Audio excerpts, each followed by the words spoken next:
Baik, assalamualaikum warahmatullahi wabarakatuh. Halo semuanya, perkenalkan nama saya Muhammad Aga Firansa dengan NIM 08011282253065 dari program studi matematika.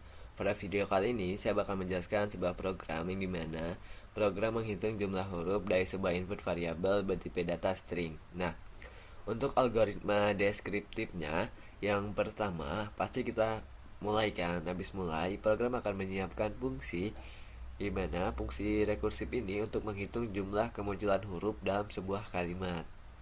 Nah, habis itu kita bakalan memasukkan sebuah kata atau kalimat ke dalam komputernya.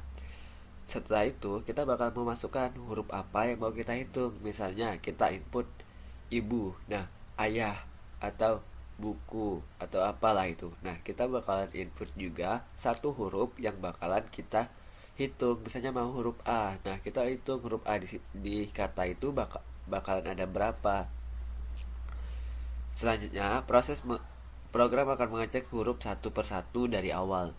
Jika huruf sama dengan yang dicari, maka dihitung ditambah satu. Jika tidak, maka dilewati. Nah, program akan terus mengecek sampai semua hurufnya selesai. Setelah selesai, program menampilkan jumlah kemunculan huruf tersebut. Nah, itu program selesai. Nah, untuk pseudocode-nya di sini ada untuk fungsi utamanya, ada deklarasi variabel k ini untuk katanya, h ini untuk huruf. Terus kita bakalan in bakal cetak atau input nilai dari k dan juga h. Nah, habis itu kita bakalan cetak pemanggilan fungsi hitung k, h, 0.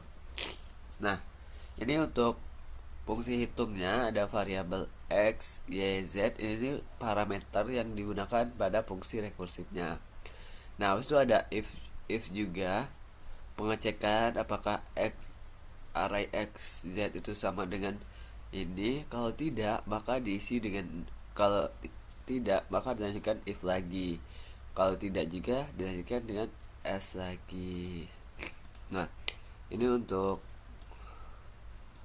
flowchartnya, yaitu untuk fungsi utama, dan ini untuk fungsi hitung tadi ya teman-teman.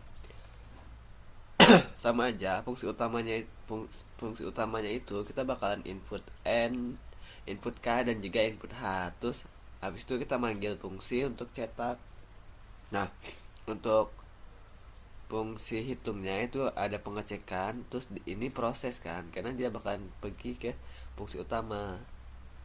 Mungkin langsung saja ke penjelasan runningnya. Nah, di sini udah ada programnya. Yang pertama ada include illustrate username space std, yang dimana include illustrate ini kita tuh bilang memanggil library cout dan in. Terus ada username space std, itu tuh agar kita tuh nggak menggunakan std lagi dalam penggunaan in dan juga cout.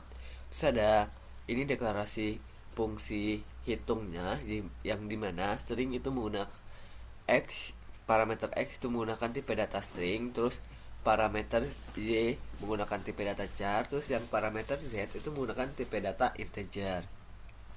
Nah, di sini mengecek apakah array x, z sama dengan ini. Ini tuh kayak di string itu atau array itu kan, misalnya kita ada punya kotak kan. Nah, kita tuh input, terus yang paling belakang tuh bakalan diisi dengan ini. Nah, kalau misalnya dia sama dengan, maka return 0. Kalau tidak, dia akan mengecek lagi apakah x, z sama dengan y. Nah, kalau dia sama dengan y, berarti dia bakal mengembalikan nilai 1 plus pemanggilan fungsi hitung lagi, x, y, z plus 1. Nah, kalau ini juga nggak memenuhi, berarti dia ke kondisi s. Dia kembalikan nilai hitung. Dia manggil lagi nilai hitung x, y, z plus 1. Nah, itu untuk fungsi hitungnya. Nah, di sini untuk fungsi utamanya teman-teman ada integer main, terus ada begin dan juga end. Nah, ini ada untuk variabel k itu menggunakan string, terus variabel h itu menggunakan char. Nah, di sini ada si out, ini bakalan mencetak teksnya, terus di sini ada getLength. Kenapa menggunakan getLength ini? Karena kita kan mau input kata atau enggak kalimat. Nah, kalau kita hanya menggunakan si in aja, itu dia bakalan membaca satu kata aja. Kalau kita spasi, dia tuh bakalan pindah. Nah, sedangkan kalau getLength ini dia tuh bisa membaca spasi sehingga kalimatnya bisa dibaca. Nah, abis itu komputer bakalan cetak yang bagian sini, terus diminta untuk input juga hanya. Nah, di sini program ada input cetak huruf ini, terus tampilkan nilai H, cetak lagi teks ini, terus dia bakalan manggil fungsi hitung sebelum dia masuk kali. Dia bakalan manggil fungsi hitung. Misalnya kita cek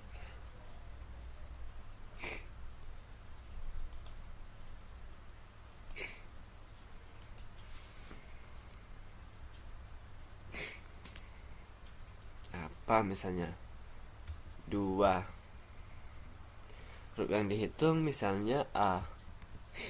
Nah, huruf A hanya muncul satu kali, bener kan teman-teman? Nah, dia kan ke sini kan. Dia kan ke sini. Dia ke sini. Nah, berarti dia hitung yang nilai K ini bakalan dimasukkan, terus nilai ini bakalan dimasukkan H. X. Nah, apakah X ini ada sih, mana tadi? Apakah XZ nya berarti 0. Apakah X0 sama dengan ini? Tidak, berarti dia masuk ke ini. Dia cek lagi, apakah XZ sama dengan Y? Tidak, berarti dia lanjut ke sini. Dia hitung X, Y, Z plus 1. Z plus 1 berarti dia mana? Z plus 1 itu 1 kan. Nah, dia lanjut ke sini lagi. Apakah X1 sama dengan ini? Tidak, dia cek lagi apakah X XZ sama dengan ini.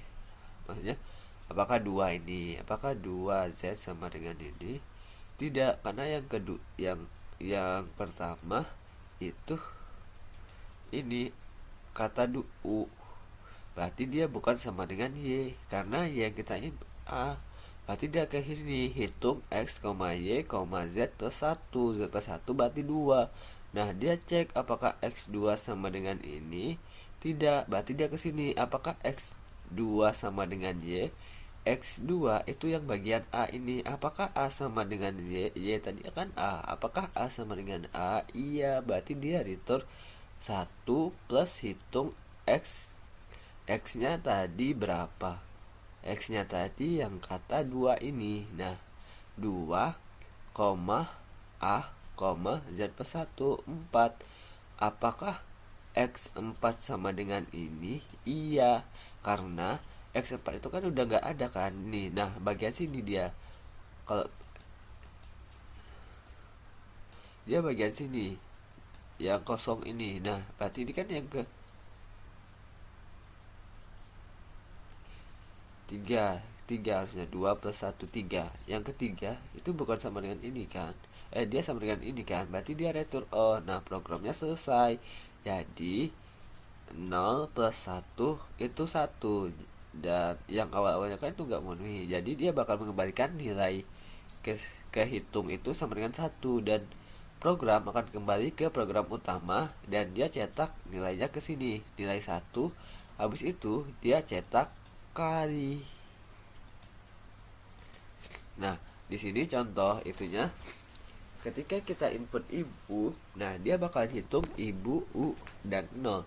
Habis itu kita bakalan masuk hitung apakah X 0 tadi.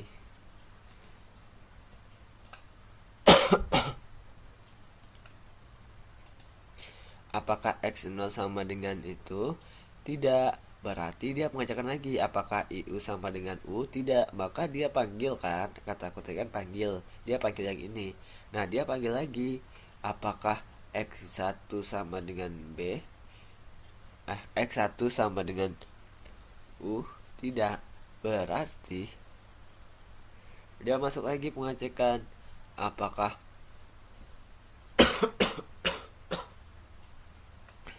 X sama dengan Y? Apakah B sama dengan U? Tidak. Berarti dia panggil lagi kan. Dia panggil lagi X2.